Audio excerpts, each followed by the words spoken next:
ఇప్పుడే country delight యాప్ని download చేసుకోండి. Download the country delight app now. ఏటా ప్రపంచవ్యాప్తంగా ఎన్నో లక్షలాది మందిని దారుణంగా చంపేస్తున్నటువంటి మహమ్మారి క్యాన్సర్. అయితే క్యాన్సర్కు ఎప్పటి నుంచో వ్యాక్సిన్ కనుగొనేందుకు ట్రయల్స్ చేస్తూనే ఉన్నారు. బట్ ఇప్పటికీ సక్సెస్ కాలేదు. కానీ లేటెస్ట్గా ఒక న్యూస్ స్ప్రెడ్ అవుతోంది. ఏంటంటే రష్యాలో దీనికోసం వ్యాక్సిన్ కనుక్కున్నారు, ఇక క్యాన్సర్ పేషెంట్స్ అందరూ సర్వైవ్ అవ్వచ్చు అని చెప్పి దాని సారాంశం. అసలు ఇందులో నిజాలు ఎంత?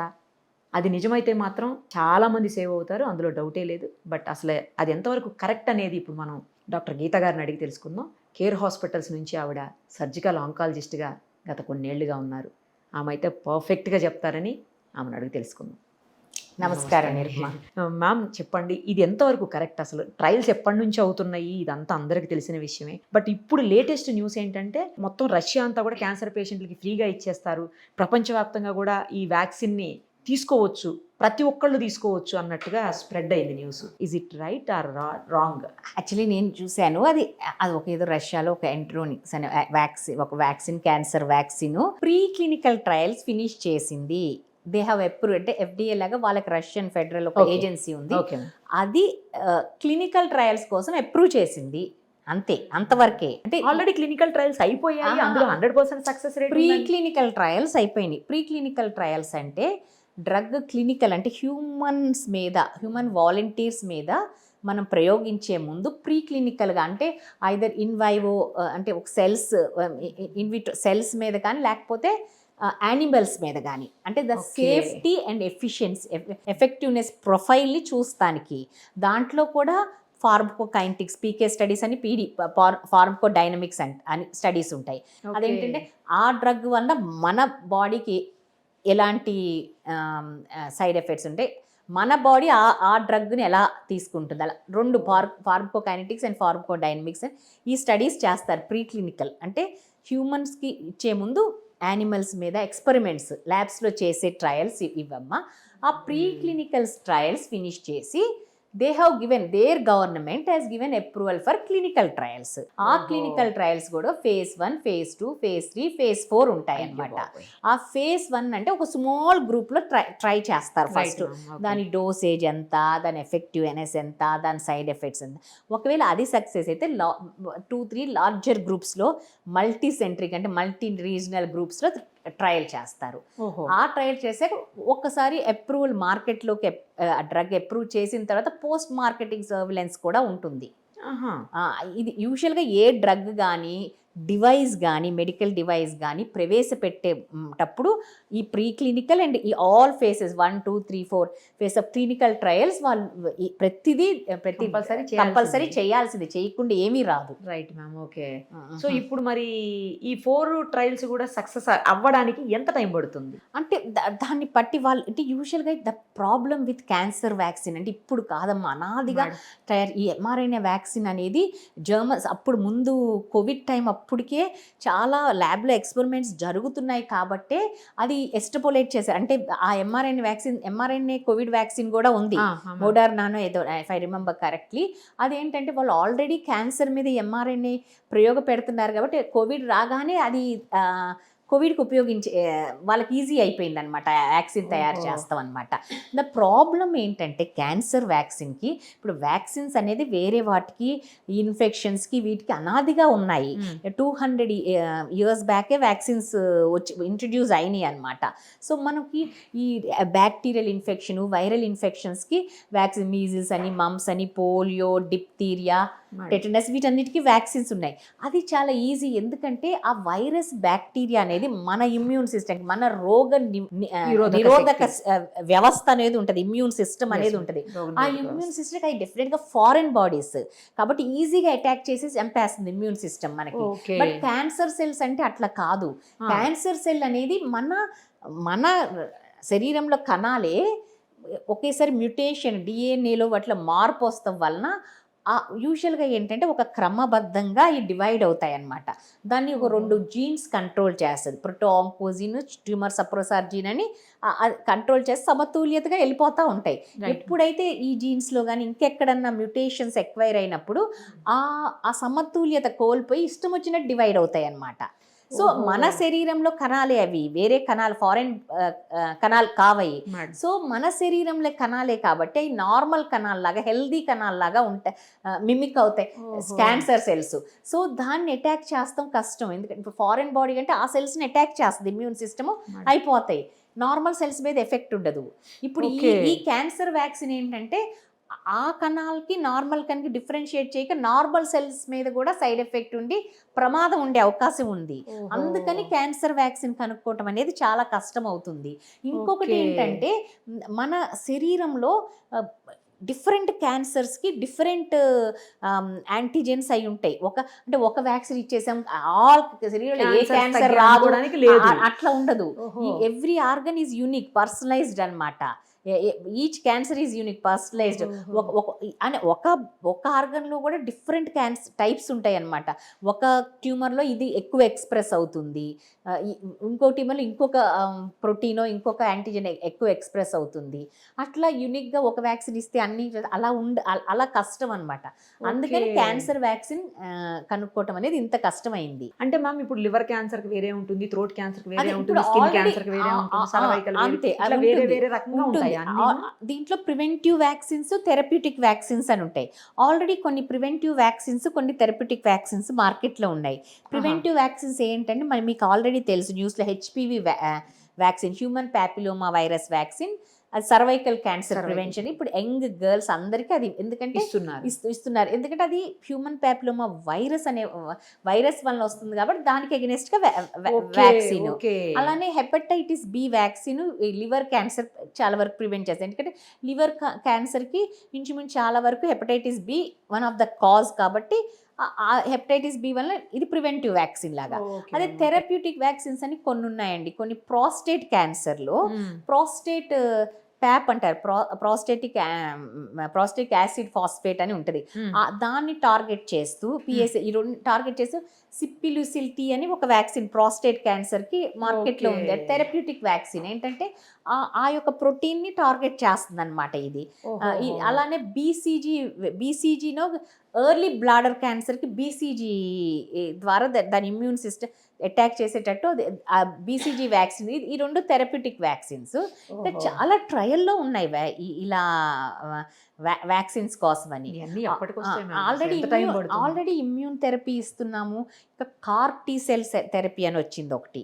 కార్ టీ సెల్స్ థెరపీ అంటే మన శరీరంలో T cells, B cells, T cells అని ఉంటుంది. ఈ రోగ నిరోధక వ్యవస్థలో కొన్ని సెల్స్ ఉంటాయి అన్నమాట, బి సెల్స్, టీ సెల్స్ అని.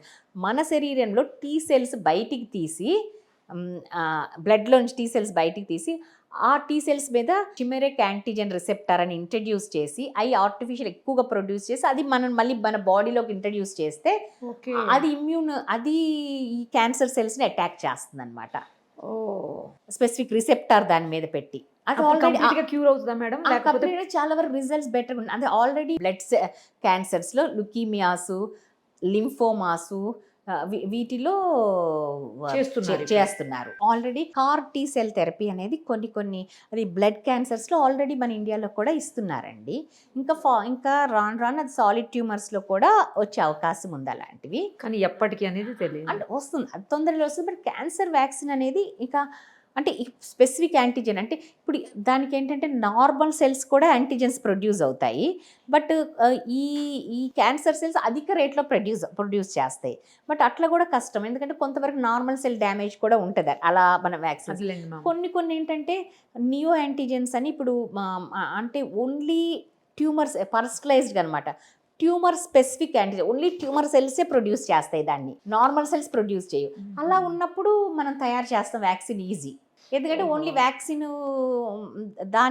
దానికి అగెనిస్ట్గా యాంటీబాడీస్ ప్రొడ్యూస్ చేసి ఇంట్రడ్యూస్ చేసామనుకోండి, అది ఓన్లీ ఆ క్యాన్సర్ సెల్స్ని టార్గెట్ చేస్తాయి. Right ma'am. ఇప్పుడు రకరకాల క్యాన్సర్స్ ఉన్నాయి, మీరు అన్నట్లు ఒక్కోదానికి సంబంధం లేని క్యాన్సర్స్ ఇవన్నీను.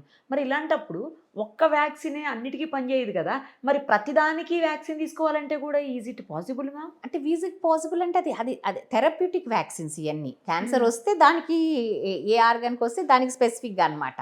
అప్పుడు ప్రివెంటివ్ వ్యాక్సిన్ కాదు. ఓకే, వచ్చాక తీసుకునే వ్యాక్సినే. మరి తీసుకుంటే అప్పుడు ఓకేనా, సర్వైవ్ అయిపోతారా నార్మల్గా? Normal person లాగా?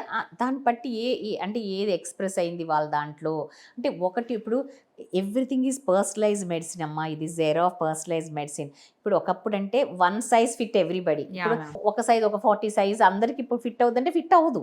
అట్లానే మన జీన్స్ వేరు, మీ జీన్స్ వేరు, నా జీన్ ఒక ప్రత్యేకత వేరు, మీ జీన్ ఒక ప్రత్యేకత వేరు. ఎవ్రీ పర్సన్ అంటే మేబీ అంటే రిలేటెడ్ దాంట్లో hereditary related first degree relatives ఏమన్నా కొంచెం కలుస్తాయేమో, కానీ అది కూడా ఎవ్రీ ఇండివిజువల్ యూనిక్ ఉంటుంది అనమాట జీన్.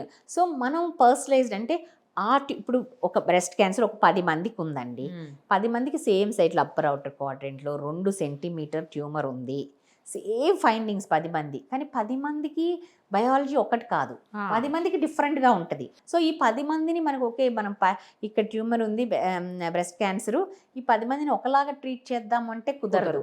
అది కొంతమందికో ఒక సెట్ ఆఫ్ పాపులేషన్కేమో మంచి రిజల్ట్స్ ఉంటుంది, ట్యూమర్ పోవచ్చు. ఒక సెట్ ఆఫ్ పాపులేషన్కో అసలు ఏమీ దాని మీద ఎఫెక్టే ఉండదు. కొంతమందికేమో సైడ్ ఎఫెక్ట్స్ ఉంటాయి కానీ అసలు ఏమీ తగ్గదు అనమాట, పెరగవచ్చు కూడా, అట్లా అనమాట. సో అలా కాకుండా వాళ్ళ జెనెటిక్ ప్రొఫైలింగ్ పట్టి మనం ట్రీట్ చేసామనుకోండి, అందరికీ డెఫినెట్గా మంచి ఎఫెక్ట్ ఉంటుంది, అంటే అందరికీ అది తగ్గిపోయే అవకాశం ఉంది. So it is no longer a one size fit everybody, it is era of personalised medicine cancer అనేది. ఇప్పుడు ఈ రష్యాలో ఏదైతే ప్రీ క్లినికల్ ట్రయల్స్కి పర్మిషన్ ఇచ్చారు అని అంటున్నారు కదా మ్యామ్, అది సక్సెస్ అయింది, ఇప్పుడు క్లినికల్ ట్రయల్స్ అంటున్నారు. సో ఈ మెడిసిన్ ఎప్పటికి అందుబాటులోకి వచ్చే అవకాశం ఉంటుంది మ్యామ్? కొంతవరకైనా హెల్ప్ అవుతుంది కదా కొంత? అంటే అది తెలియదమ్మా అసలు వస్తుంది, అది ఎంతవరకు ఉపయోగపడుతుందో హ్యూమన్ దీంట్లో, ఎంతవరకు సక్సెస్ ఎప్పటికీ బయటకు వస్తుంది, వాళ్ళు ఎంతవరకు సక్సెస్ఫుల్గా చేయగలరు, ఎంతవరకు సైడ్ ఎఫెక్ట్స్ అంటే నార్మల్ సెల్స్ టార్గెట్ చేయకుండా ఓన్లీ అబ్నార్మల్ సెల్స్ ఎంతవరకు టార్గెట్ చేయగలరో, ఇవన్నీ చాలా ఇఫ్స్. అంటే మ్యామ్ ఒకవేళ ఎక్కడన్నా ఫెయిల్ అవుతుంది అనుకుంటే ఇక్కడ ఆపేస్తారా? ఇప్పుడు సైడ్ ఫస్ట్ స్టేజ్ లో ఫెయిల్ ఫెయిల్ అయితే సైడ్ ఎఫెక్ట్స్ ప్రొఫైలింగ్ చూస్తారు కదా, టాక్సిక్ అంటే ఆపేయాల్సిందే, ఆపేసి మళ్ళీ దాన్ని రీసెర్చ్ చేసి మళ్ళీ ఇంకా మోడిఫై చేసి అంత మీద లిప్స్ అండ్ బట్సే తెలియకపోవచ్చు. ఇది ఇప్పుడు అని కాదు, చాలా రోజుల నుంచి చాలా నేను చెప్పాను కదా ముందు నుంచి, because MRI same MRI vaccine MRI మీదే చేస్తున్నారు కాబట్టి ఐ థింక్ వెంటనే దాన్ని కోవిడ్ వ్యాక్సిన్కి దాన్ని ఉపయోగించారా ఆ రీసెర్చ్. మ్యామ్ ఇంత డెవలప్ అయింది, సైన్స్ టెక్నాలజీ డెవలప్ అయింది, ఇంత ఫాస్ట్గా ఉన్నారు, చాలా తెలివైన వాళ్ళు ఉన్నారు, ఎందుకు ఇంకా అసలు క్యాన్సర్ లాంటి మహమ్మారికి సరైన మెడిసిన్ ఎందుకు? అదే ఫస్ట్ చెప్పాను కదా, it is not cancer cell is not a foreign body, foreign cell, it is our own cell. దాన్ని టార్గెట్ చేయాలి అంటే నార్మల్ సెల్స్ కూడా ఎఫెక్ట్ ఉంటుంది, అంటే that medicine should be able to differentiate cancer cell and normal cell. Even developed అదే major ఇది cancer. అదే developed countries కూడా ఏం చేయలేని పరిస్థితి ఉంది. అంటే డెవలప్డ్ కంట్రీస్ అని కాదు, research is going on, maybe in the future some solution will may come, definitely will come. అంటే ఇప్పుడు మెరుగుంది, ఇప్పుడు ఇమ్యూనోథెరపీ వచ్చింది చాలా వరకు, ఇప్పుడు కార్టీ సెల్ థెరపీ అని వచ్చింది, మన ఓన్ సెల్స్. అదే ఇంకా కొన్ని ఏంటంటే మన ఓన్ ట్యూమర్ వచ్చిన తర్వాత ట్యూమర్ సెల్స్, మన బాడీలో ట్యూమర్ సెల్స్నే బయటికి తీసి ఆ ట్యూమర్ సెల్స్కి అగెనెస్ట్గా యాంటీబాడీస్ బయట ల్యాబ్లో ప్రొడ్యూస్ చేసి ఆ యాంటీబాడీస్ మళ్ళీ శరీరంలోకి ఎక్కించి ఆ ట్యూమర్ని ఆ సెల్స్ చంపేటట్టు చేస్తాం అనమాట. అలా కూడా వచ్చినాయి. మొత్తానికి క్యూర్ అయిపోయి సర్వైవ్ అయిపోతారు అనేది ఉంటుందా మేడం అసలు క్యాన్సర్ పేషెంట్స్లో? స్టేజ్ని బట్టి ఉంటుంది. ఇప్పుడు క్యాన్సర్ సర్వైవల్ ఇప్పుడు చాలా వరకు ఎర్లీ స్టేజ్గా డయాగ్నోస్ చేస్తే above 90-95% above 5 years survival rate ఉంది. అబోవ్ 5 years అబోవ్ 5 years అంటే చాలా వరకు అబోవ్ 95% ఉంది. అంటే అప్పుడు ఉంటుంది నార్మల్ లైఫ్ ఉంటుంది చాలా మందికి. The key to success in cancer is early diagnosis అమ్మ. That's way we should awareness మీద వాటి మీద ఎక్కువ కాన్సన్ట్రేట్ చేయాలి. అంటే ఇప్పుడు మనం ఎంత చెప్పినా కానీ ఎస్పెషల్లీ మన ఇండియాలో ఎస్పెషల్లీ లేడీస్కి మనం ఎంత చెప్పినా కానీ అవేర్నెస్, ఒక మ్యామోగ్రఫీ చేయించుకోమంటే ఇప్పుడు మోస్ట్ ప్రివలెంట్ క్యాన్సర్ బ్రెస్ట్ క్యాన్సరా, అది ఏముంది చిన్న 40 దాటిన సంవత్సరానికి ఒక మ్యామోగ్రఫీ చేయించుకోండి అమ్మ. ఒక చీర ఖరీదు కాదు అది అన్నా కానీ ఎవ్వరూ అంటే మనకి రాదు మనకెందుకు వస్తుందిలే అనే డినయల్లో ఉంటాము. అండ్ లేడీస్కి ఉన్న వాళ్ళ భయం అనేది ఉంటుంది, ఏమైనా డయాగ్నోస్ అవుద్దో మన భయం ఉంటుంది, ఇవన్నీ కారణాలు, ప్రెషర్ ఉంటుంది. వీటన్నిటి వలన ఈ టు సక్సెస్ ఈజ్ ఎన్ని వచ్చినా కానీ ఎర్లీ డయాగ్నోసిస్ అండ్ ఆల్ దాన్ని ప్రివెంట్. ఇప్పుడు ప్యాప్స్మియర్ లాంటివి చేసామనుకో సర్వైకల్ క్యాన్సర్కి 10 years పాటు ప్రీ క్యాన్సర్ స్టేజ్ ఉంటుంది ఓహో సర్వైకల్ క్యాన్సర్కి. ఓకే అప్పుడు ఎప్పుడు డయాగ్నోస్ క్యాన్సరే రాకుండా అరికట్టగలం. అలాంటిది cancer 3rd stage 4th stage కూడా వస్తున్నారు. చేయించుకుంటే 10 years వరకు ప్రాబ్లం 3 years ఒకసారి Pap smear usual recommended. 3 years HPV ఒకసారి. వైరస్తో కంబైన్ చేస్తే 5 years వరకు చేయొచ్చు. కానీ అంటే ఒక్కసారి ఆ హెచ్పి వైరస్ దాంట్లోకి వెళ్ళిపోయి ఆ స్టేజ్ అది pre cancer stage dysplasia start అయిన తర్వాత క్యాన్సర్గా మారడానికి యూజువల్ పీరియడ్ 10 years. సో అప్పుడు ఒక క్లినికల్ ఎగ్జామినేషన్ చేసిన అబ్నార్మల్ సర్విక్స్ కనిపెట్టినా కానీ క్యాన్సర్ రాకుండా ప్రివెంట్ చేయొచ్చు. అలాంటిది 3rd స్టేజ్ 4th స్టేజ్లో కూడా వస్తారనమాట సర్వైకల్ క్యాన్సర్తో. So best remedy is prevention early diagnosis. Right ma'am, perfect గా చెప్పారు. చూద్దాం మ్యామ్, మీరు అన్నట్లు రష్యా వ్యాక్సిన్ త్వరగా వచ్చేస్తే అందరికీ హ్యాపీయే కదా, అది రియల్ గా సక్సెస్ అయ్యి వస్తే అందరికీ హ్యాపీ. గుడ్ న్యూస్ అందరికీ. So much research is going on everywhere. ఆ రీసెర్చ్ ఫలితంగానే ఒక్కొక్క సంవత్సరానికి ఒక మంచి వేరు డ్రగ్స్ వస్తున్నాయి. ఇమ్యూనోథెరపీ వచ్చింది, మీకు తెలుసు కదా. ఇమ్యూనోథెరపీ ఆల్రెడీ తీస్తున్నాం పేషెంట్స్కి చాలా ఏళ్ళ నుంచి. తర్వాత ఈ CAR-T సెల్ థెరపీ ఇప్పుడు బ్లడ్ మ్యాలిగ్నెన్సీస్లో వాడుతున్నారు, హెమటలాజికల్ మ్యాలిగ్నెన్సీలో, ఇంకా డెఫినెట్గా సాలిడ్ ట్యూమర్స్లో కూడా దాన్ని వస్తుంది. అట్లా డెఫినెట్గా ఇప్పుడు ఆల్రెడీ నేను చెప్పినట్టు క్యాన్సర్ సెల్సే బయటికి తీసి దాని యాంటీబాడీ ప్రొడ్యూస్ చేసి మన ఓన్ ఇమ్యూన్ సిస్టమ్ అంటే మన ఓన్ రోగనిరోధక వ్యవస్థని బలపరిచి ఆ వ్యవస్థ ద్వారా మనం ఈ సెల్స్ని అటాక్ చేసేటట్టు చేస్తాం అన్నమాట. ఇవన్నీ వస్తున్నాయి. వ్యాక్సిన్ కూడా ఇలాంటిదే అనమాట, therapeutic vaccine. Okay, preventive vaccine కాదు. ప్రివెంటివ్ రావడానికి ఇంకెంత టైం పడుతుంది. Right ma'am, thank you. Suman టీవీలో మీ పర్సనల్ అండ్ బిజినెస్ ప్రమోషన్స్ కోసం కింది నెంబర్కి కాంటాక్ట్ చేయండి.